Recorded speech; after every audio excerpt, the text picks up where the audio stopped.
आजकल बॉलीवुड को ना लीनियज चाहिए ना लेगेसी, सिर्फ रिंग लाइट और नोटिफिकेशंस का आशीर्वाद। रेड कार्पेट स्टार किड्स का नहीं, एल्गोरिथम का बिछ रहा है। Hey everyone, welcome back to Kritika says, जहां हम डीकोड करते हैं वो सच जो बॉलीवुड कभी एक्सेप्ट नहीं करता। ये जो गेम है ना, अब टैलेंट से ज्यादा ट्रेंड्स पर डिपेंडेंट हो गया है। रिमेंबर, बॉलीवुड कभी डिस्टेंस मेंटेन करता था, स्टार्स ऊपर से भी ऊपर और हम ऑडियंस नीचे से नीचे। इंटरैक्शन होता था तो वो भी बस एक सेल्फी, वो भी उनके घर के गेट के बाहर सिक्योरिटी वाले के पीछे। एंड स्लोली एक रियलाइजेशन हिट करता है हम सबको कि इन्फ्लुएंसर्स तो हमें नेक्स्ट डोर वाइब्स देते हैं, बट देन बॉलीवुड स्टार्स ही इतने वीआईपी क्यों बिहेव करते हैं? That's when our feed witnessed Ranveer Singh in pajamas doing an Insta live at 2 AM. Instant relatability, instant chaos, instant shift. यही वो मोमेंट था जो बॉलीवुड और इंस्टाग्राम की लक्ष्मण रेखा गायब हो गई।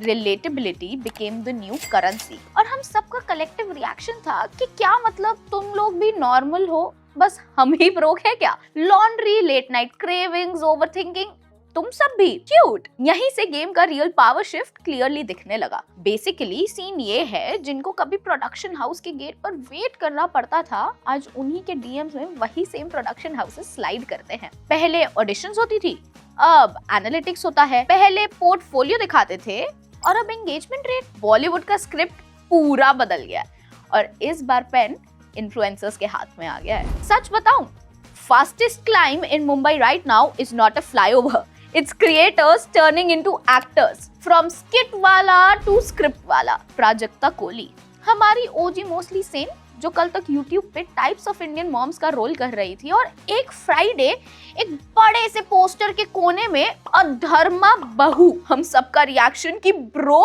that's our YouTube girl, but honestly it made sense। हमारी जनरेशन को वही पसंद है ना, थोड़ा मेसी, थोड़ा रियल और थोड़ा relatable. Then theirs Kusha Kapila and Dolly Singh, जो रील से रेड कार्पेट तक का सफर फुल स्पीड रन कर आई हैं। डॉली तो खुद बोलती है क्रिएटर्स को कभी कभी सिर्फ प्रमोशंस के लिए कास्ट करते हैं। एंड आवर फर्स्ट इंस्टिंक्ट, हाँ बहन, हमने भी ट्रेलर में तुम्हारा 3 सेकंड का स्क्रीन टाइम नोटिस किया था। Similarly, let's shift the spotlight to Bhuvan Bam, the man who single-handedly built an entire cinematic universe from scratch। खुद लिखा, खुद एडिट किया, खुद एक्ट किया, और अब धर्मा के साथ क्रॉसओवर हो रहा है। प्राउड बहुत, कंफ्यूज्ड स्लाइटली, क्योंकि अब वो स्क्रीन पर सीरियस सीन करता है ना जब, तो suddenly our brain shift to his OG trademark tone की ओ ये क्या हो रहा है? Also you might have noticed, पहले डायरेक्टर्स इमोशंस ढूंढते थे, पर अब इनसाइट्स। पहले ऑडिशंस भेजते थे, अब इंस्टाग्राम लिंक्स भेजते हैं। ऑडियंस भी ना थोड़ी सी स्टैट्स बेस्ड हो गई है कि एक्टिंग थोड़ी वीक थी बट एंगेजमेंट अच्छा था। क्या ही बोले फिर अब उस पे। तो कई बार उन्हें स्क्रीन टाइम नहीं, कर्टेसी स्लॉट मिलता है। मतलब हीरो एक्टिंग करेगा, क्रिएटर एंगेजमेंट लाएगा, balance diet. So for now इतनी रियलिटी प्रोसेस करो। This is Kritika signing off, but stay tuned for more Bollywood breakdowns, जहां ड्रामा भी रियल है और ऑब्जर्वेशंस भी। लाइक करो, शेयर करो और कमेंट्स में अपना एंगेजमेंट रेट छोड़ जाओ, शायद अगला कैमियो आपका ही हो।